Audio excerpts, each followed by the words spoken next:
Welcome to our kitchen. Today we prepare medieval fried tortelli from Anonimo Meridionale's cookbook, written in the 14th century. We start with ingredients. We need beef, flour, cured pork fatback, and black pepper.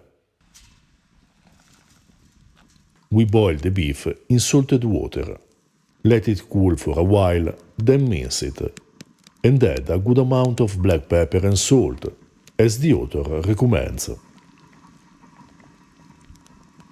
To celebrate the release of our new book, Early Italian Recipes, Cereals, Bread, Pasta and Pies, we start today to explore some historical recipes for pasta, whose history begins in ancient Greece and Rome.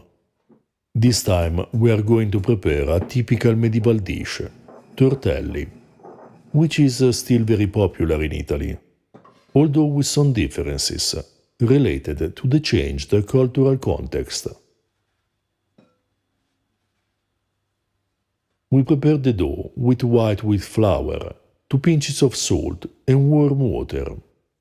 White wheat flour was the most commonly used flour for bread and pasta, not only in the Middle Ages, as we read, for example, in Michele Savonarola's book on dietetics, but also in ancient Greece and Rome, as reported by Galen, Cato, and Pliny. We need a rather hard dough. We need it until it's smooth and elastic. We let it rest for about half an hour. Then we roll a thin sheet of pasta, flouring the table often. Etymologically, tortello means small torta, which is a kind of pie usually made with 2 sheets of dough, filled in many ways. The same principle is followed in the preparation of various types of tortelli, only on a smaller scale, but not always.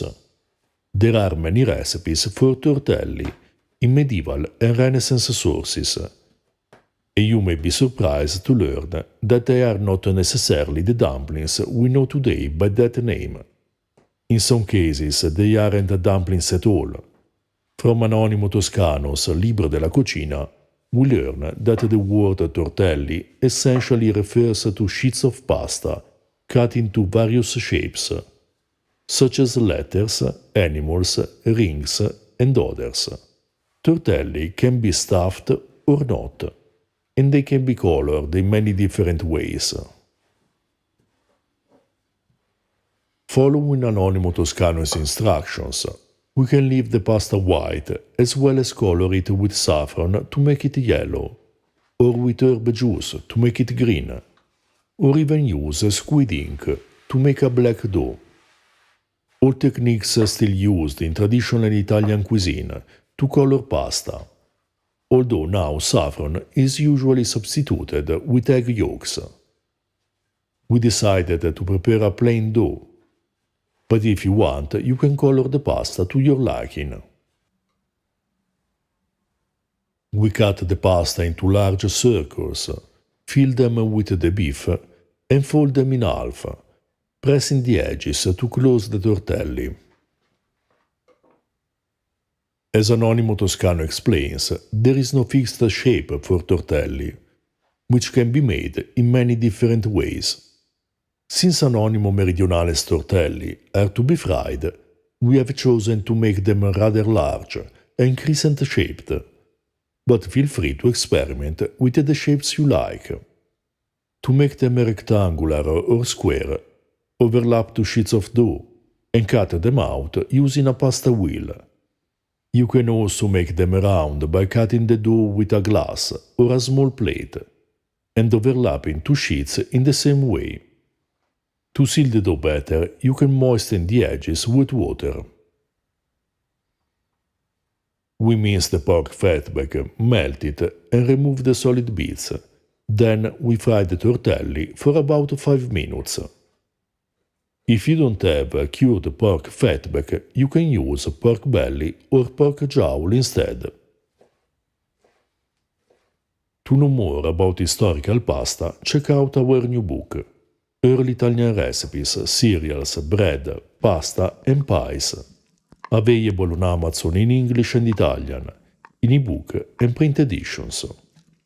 The book contains 114 recipes from the antiquity to the end of the Renaissance, accompanied by the introduction on the history of cereals in Italy, through the analysis of primary sources on cuisine and dietetics, with an explanation of the basic preparations and ingredients used in the recipes.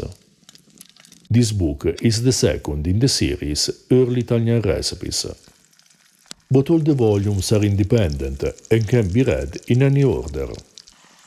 The first book is dedicated to vegetables, fruit, herbs, and flowers in historical cooking. To know more about medieval cooking, check out our books Libro della Cucina, Medieval Tuscan Recipes, and Registrum Cookvine, a medieval cookbook. For the transition from ancient to medieval cuisine, we recommend the Observazione Ciborum, Early Medieval Recipes at the Court of the Franks. If you're interested in ancient food, read Ancient Roman Cooking. To support our work, you can also subscribe to our Patreon page, where you can find several translations of sources and articles about historical food, buy us a coffee or purchase our merchandise. You find all the links in the description below. These tortelli were simple but delicious, with an incredible flavor given by the cured pork fatback and meat, just spicy enough with black pepper. A few selected ingredients to make a perfect dish, to taste the incredible variety and complexity of preparation typical of medieval cuisine. A whole world of forgotten flavors that deserve to be rediscovered and tried in our kitchen. If you're interested in ancient foods and flavors, subscribe our channel and consider supporting us on Patreon.